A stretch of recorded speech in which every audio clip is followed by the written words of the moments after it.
La llegada del béisbol a Puerto Rico se convirtió en un entretenimiento social, pero no para todos.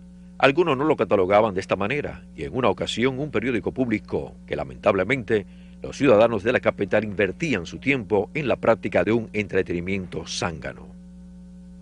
Variedad TV, lo que hay que ver. Continuamos con Variedad TV en los deportes, ahora Salud Deportiva, el doctor Máximo Pericho, ortopeda con nosotros. Doctor, gracias, sacar tiempo, venir y vamos a orientar a tantas personas que nos siguen. Bueno, gracias a ti por la invitación y a tus órdenes. Bueno, yo quiero comenzar con algo suave, doctor. La gente que hace ejercicio, a veces comienzan, quieren pasarse del peso a algunas posiciones incómodas, vienen las lesiones. ¿Qué les podemos recomendar? Bueno, ¿qué te digo? Lo primero es que la gente cuando se decide hacer deporte o ejercicio, porque una cosa es hacer deporte y otra cosa es hacer ejercicio. Yo pienso que debe asistir antes a un profesional y a su médico para que estos le hagan una proforma para que la persona pueda desarrollar eso sin que se lesione o sin que padezca cualquier problema de deshidratación o esos percances que trae como en el caso de la medicina, la automedicación. Hay gente que comienza a hacer ejercicio sin tener idea de cómo debe hacerlo. Entonces, debe asesorarse la persona para hacer, entonces ya la cosa bien hecha. Sí, pues la gente va y dice, bueno, yo voy a un gimnasio, déjame levantar, déjame hacer esto, sí, laterales, sin saber si se ponen a levantar pesas ahí sin una proforma, sin que le hagan primero un escarceo a ver cuánto pesa, cómo es su alimentación, digamos, estado vascular, cardiovascular, y todo eso. Entonces después de un perfil de salud, entonces se ve qué es lo que él quiere. Usted quiere rebajar, usted quiere aumentar volumen, usted quiere mantener la flexibilidad, usted quiere tonificar sus músculos. Bueno, pues mire, este es el plan. Entonces, desarrolla ese plan y entonces consigue lo que busca. Pero ir a un gimnasio y comenzar a levantar pesas sin tener una idea de lo que se está haciendo es lo más lesivo que puede haber. Entonces hay que cuidarse, no se lleven de simplemente lo que en algunos gimnasios dicen los entrenadores. No, espérate, tú vas para adelante y sube esto. Mira esta posición ahí para la pierna, para los muslos. Tienen que tener bastante cuidado. Claro. Hay entrenadores que son bien conscientes y bien profesionales y hay otros que no. Los atletas hacen mayor esfuerzo, doctor. Entonces, ¿cómo podemos nosotros orientarlos para que no se lastimen tanto? ¿A nuestros atletas? Sí. Bueno, fíjate, los atletas profesionales tienen una peculiaridad, que siempre quieren dar más de lo que pueden dar. Eso es algo natural, todo el mundo, y por eso que se compite, en definitiva. Cuando tú rompes un récord o cuando tú ganas una competencia de velocidad, si tú no tratas de dar más de lo que tú puedes, es muy difícil que tú no lo consigas. Entonces, en este afán de dar más de lo que se puede, es que vienen las lesiones. Entonces, dependerá del atleta, de su preparación física, de su alimentación, es decir, de todo lo que tiene que ver con su preparación previo a la competencia, es que depende que se lesione o no se lesione, aparte de las lesiones fortuitas que pueden provenir ya de accidentes dentro del propio deporte, los deportes de contacto, que son los que más lesionan atletas. Estamos hablando de los deportes, por ejemplo, por equipo, ¿no? El básquetbol, que tiene mucho contacto, el fútbol, el hockey, es decir, todos estos deportes que enfrentan, donde se enfrentan los jugadores, pues son propensos a tener muchas lesiones que no depende mucho de la preparación del individuo, del deportista, sino de la situación del juego. Ya en otros deportes como el voleibol, que no hay contacto entre jugadores, sino que ya tienen mucho que ver con la habilidad del individuo, pues sí influye mucho la preparación física y lo que es la rutina del deporte en sí. Entonces, ¿cuáles son las partes del cuerpo que más se lesionan y entonces por qué se lesionan tanto esas partes? Bueno, eso depende mucho del deporte que se trate. Por ejemplo, tenemos el fútbol evidentemente, la porción del cuerpo que más se lesiona es el tobillo y la pierna. Luego le sigue la rodilla y después otras partes del cuerpo que se lesionan menos, como el tórax y eso, pero fundamentalmente tobillo, pierna y rodilla. Es lo que más se lesiona en el fútbol.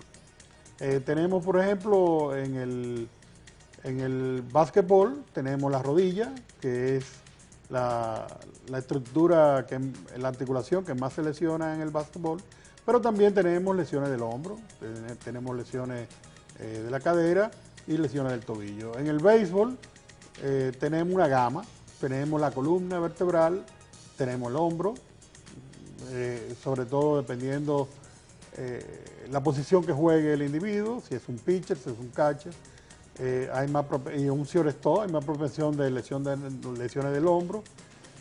También, por supuesto, el tobillo. Hay una cosa que yo quiero decir sobre el béisbol. El béisbol es un deporte que todavía tendrá que sufrir muchas modificaciones. Yo soy muy beisbolista, sí, y mi deporte favorito es el béisbol, pero para mí es el deporte más inexacto e incompleto que hay. Fíjate que aparte de que es el único deporte de equipo que no tiene una medida fija de la cancha, porque cada estadio tiene por los outfielders lo que se le ocurrió a quien lo hizo, y no hay una medida exacta de cuánto debe tener por el center, por el right, por el left. Así también, por ejemplo, tenemos la base, la famosa base.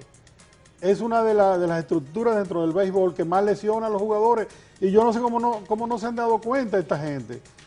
Si tú te pones a ver, la base es el instrumento del béisbol que más lesiona a los peloteros, con esguinces sobre todo y con lesiones a nivel del tobillo. ¿Por qué? Porque cuando el jugador va corriendo por un piso, por un suelo plano, y de repente tiene que, se modifica el suelo con la base que es alta, y entonces ahí vienen los problemas del tobillo. Y muchos jugadores se fracturan y se hacen una subluxación o se lastiman los ligamentos por la base. Fíjate que la base la han disminuido de altura, pero hay que disminuirla, yo pienso que al ras, como es el home plate. En el home plate nadie se lesiona. Tú te puedes lesionar chocando con el catcher. Si te va a deslizar y tiene a Johnny Bench en el medio, bueno, o a Henry Mercedes, ¿verdad? Encontrate una muralla. Bueno, encontrate una muralla y chocate con la muralla, pero en el home no. En el home plate nadie se lesiona, porque es arrante del piso. Y eso me parece que deberá verlo alguien en algún momento y eliminar esa base alta, y entonces esa almohadilla, y entonces hacerla a nivel del suelo. Que no solamente en República Dominicana, en todos los estadios. En todos los estadios. Entonces tenemos desde aquí que llegamos al mundo, resuelvan eso, arreglen eso, llévense del doctor Periche, ¿está bien? Llévense de eso. Todos los deportistas a veces sienten el dolor de la cara inferior de la rodilla. ¿Esto a qué se debe? Bueno, mira, los dolores de la cara posterior, sí, de la rodilla,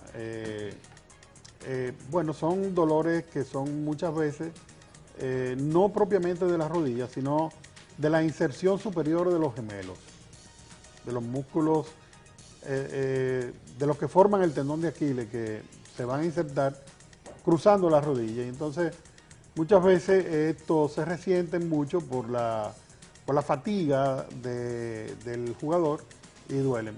Otras veces, a expensas de estos mismos músculos, tendones, fibras musculares y de otros músculos que pasan por ahí, nacen unos quistes que se llaman quistes de Baker, que si llegan a tener algún tamaño, pueden llegar a molestar y hasta doler. Ese es el riesgo. Sí, pero no es una cosa del otro mundo, se resuelve muy fácil y no lleva tampoco a situaciones peores. ¿Por qué los peloteros son los que más sufren de esto? No, de ninguna manera, no son los que más sufren de esto. Los peloteros sufren es de la ruptura de los meniscos, y eso se produce cuando ellos rotan, sobre todo los bateadores, y también cuando se deslizan, o muchas veces cuando hacen algún movimiento y el spike se queda fijo en el terreno y la rodilla rota. Entonces en esa situación se produce una ruptura del menisco. Y cuando el menisco se puede romper tanto en su porción anterior, como en su porción media, como en su porción posterior. Si se produce la ruptura en la porción posterior, va a doler en la cara lateral o medial y posterior. Entonces, ahí sí, pero sucede más frecuente en los futbolistas, por ejemplo. Es que es muy Sí, áspero eso, doctor. es muy áspero, y en los basquetbolistas cuando saltan y rotan, y caen y rotan, se llevan el menisco de paso. En el caso de los lanzadores que a veces tienen el problema con el codo, luego de una reconstrucción, ¿pueden volver al trabajo normal? Sí, cómo no. Dependiendo cómo le haya ido en el postoperatorio. El postoperatorio es tan importante como la cirugía en sí.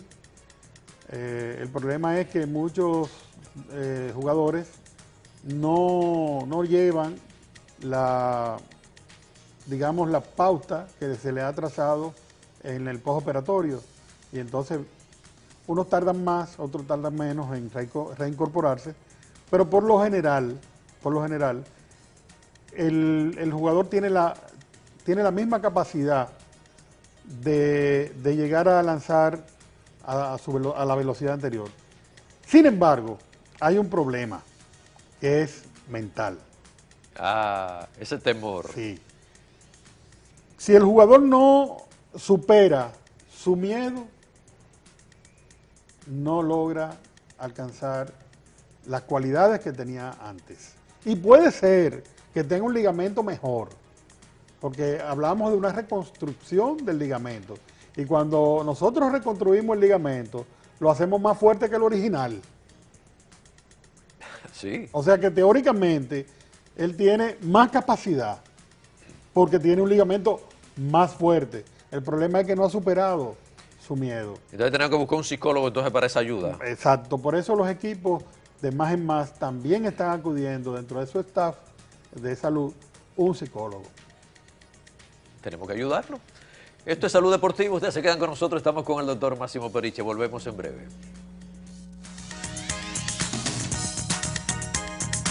Variedad TV, lo que hay que ver.